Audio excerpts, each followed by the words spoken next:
I really like when those people go, oh, you kind of know what you're talking about. I like that part. Right. I like being smarter than other people when it comes to what we do. Right. Yeah. Absolutely. You like being the expert. Yes, very much so. And we are the roof experts. And that's what the email says. That's what the email says.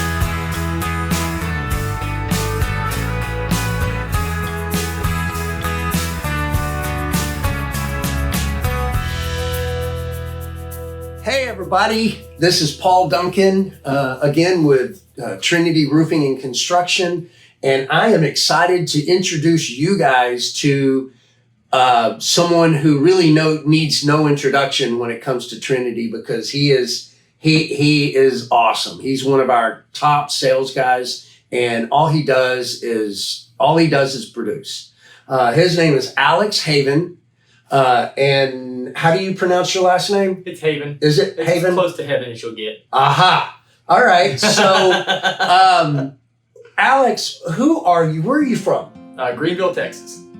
Greenville, Texas. Yeah. I know where Greenville, Texas is because it's right next to Terrell. Yep. Yeah. Yep. So it's just north of Terrell. Yep. What did y'all do in Greenville, Texas? I mean, there really wasn't much to do. You either worked at Raytheon or E-Systems, which is the big company in Greenville, or you did farming. And I did neither one of those. My parents worked at L3 or Raytheon, depending on what year it was. It got bought out. But that's pretty much what I did. And to be honest, it wasn't meant for me. So I played baseball my whole life. And I went to college for baseball, so the first second I got the scholarship to a college for it, I jumped on the train and went. And so you played college ball? Yep. Where? Grayson County College. Grayson County College. Mm-hmm. All right, and so what position did you play? So that's the interesting And you part. can look at them if you want. So that's the hello. But that's the interesting part is, playing select ball and growing up, I played right up the middle. It was center field, catcher, and pitcher in that order. Yeah. And then because I could throw the ball hard, I was more like Wild Thing from Major League Baseball. Yeah. I threw the ball hard. It wasn't the most accurate. Right. But I threw the ball hard, and the Texas Tech's head coach, Coach Tadlock, was my coach at the time. Oh, nice. And he saw that I threw the ball hard, so he said, "You're going to be a pitcher." And that's what I was in college. Very nice. Yep.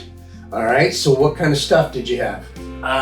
Man, I had everything but a slur. Fastball, curveball, slider, changeup, knuckleball. You had a knuckleball? Of course I did.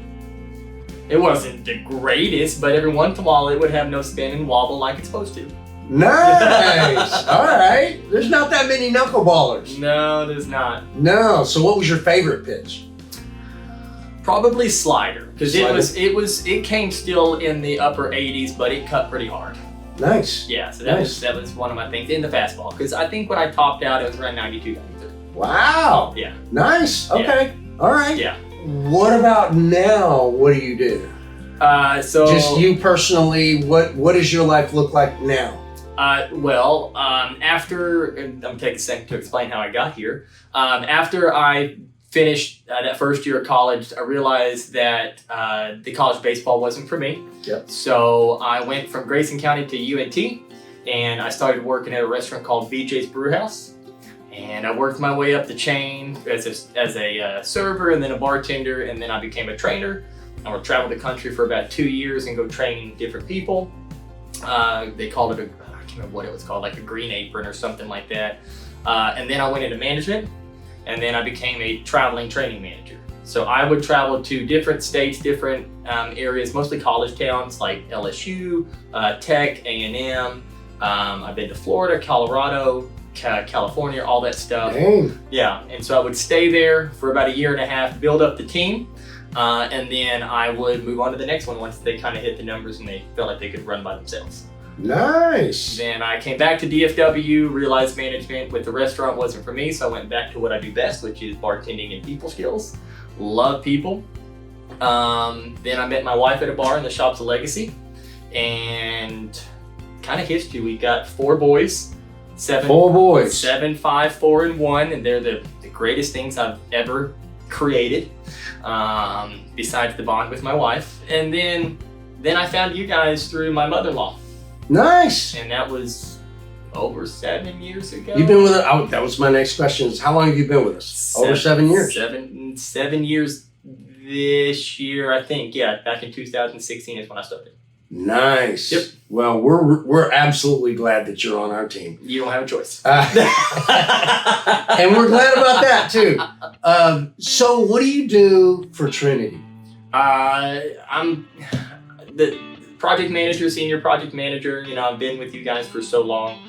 But what I really do is I do a lot of different things. I do inspections. I do detailed inspections in the attic, on the roof, whether it's windows, gutters, whatever it is. But I also do the best that I can to help with all the new guys and making sure they, understand the concept of what we're trying to bring to the homeowner and the passion and the motto that we have. And honestly, whatever you guys tell me to do. All right.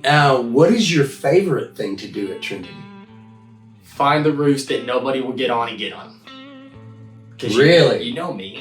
Yeah. You like a challenge. There hasn't been a roof I can't get on yet. Yeah. And I've been on some pretty crazy ones. I've seen you some pictures. Yeah. But I think that one of my favorite things to do is really wow people with our knowledge and our expertise. That's whether it's the top to the bottom.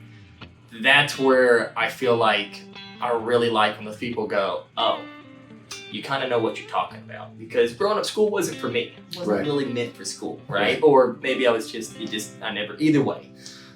I like that part. Right.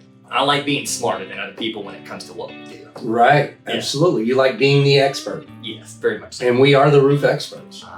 That's what the email says. That's what the email says.